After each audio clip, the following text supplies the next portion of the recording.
Hi, I'm Aaron from Oregon Mountain, and right now I'm going over a recent video promo I did for the candles for social media. So first of all, I got some footage of the candles being made. They're handmade by Sarah Jean at Preek Candles. So I got some footage of that, just various close-ups of her making the candles. So then once the candles were finished and all of the labels were applied, I went ahead and got some footage of them on the shelves here. For this first shot, I just got a slider and did sort of a dolly movement across the candles. The candles were mostly backlit from the sunlight coming through there, just to make the labels a little bit more visible. I put this handy little LED panel on top of the camera, and that was just enough to fill in the labels to make them readable. So after that, I cleared out one of our storage shelves and placed the candle in there just because I liked this wooden texture in the background. The candle wasn't actually flickering as much as it looks like it was in the video. So to get this flickering effect, I just took the same LED panel and I held it above the candle out of frame with the light reflecting off the top of the cubby, off of the wood to give it that nice warm feel. And I shook the light slightly just to give that flickering effect. So after that, I took 3 of the candles, the 3 different scents that we have, out to the mountains, and I set them on this nice coffee table that we have in the store. And just got a time lapse of that right at sunset as the sun was going down.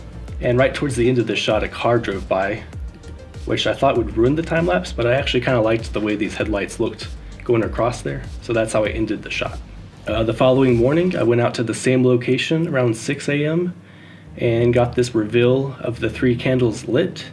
This was actually more tricky than I thought it was going to be because there was a slight breeze, which didn't feel too bad. I didn't think it would be an issue, but it was enough to keep blowing these candles out. So what I had to resort to was pulling a reflector out of my car and setting it up on a tripod to act as sort of a wind block, just to block that slight breeze going through.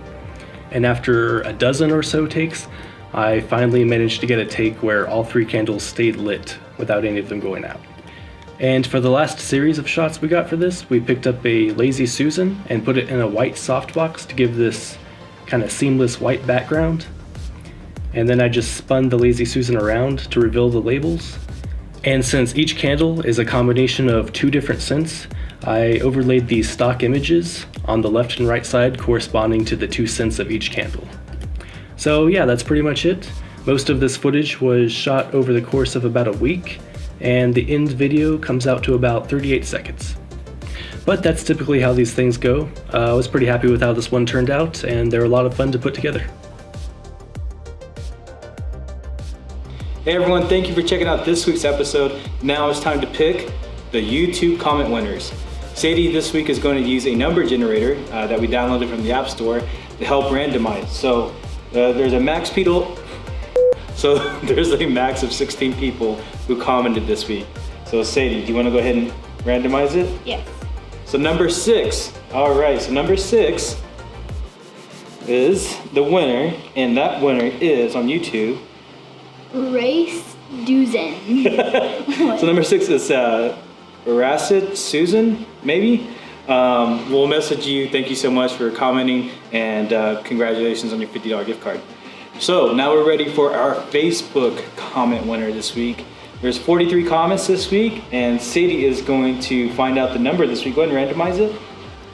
Out of 43 comments, number 20, Sadie, maybe you'll know this name now, is who?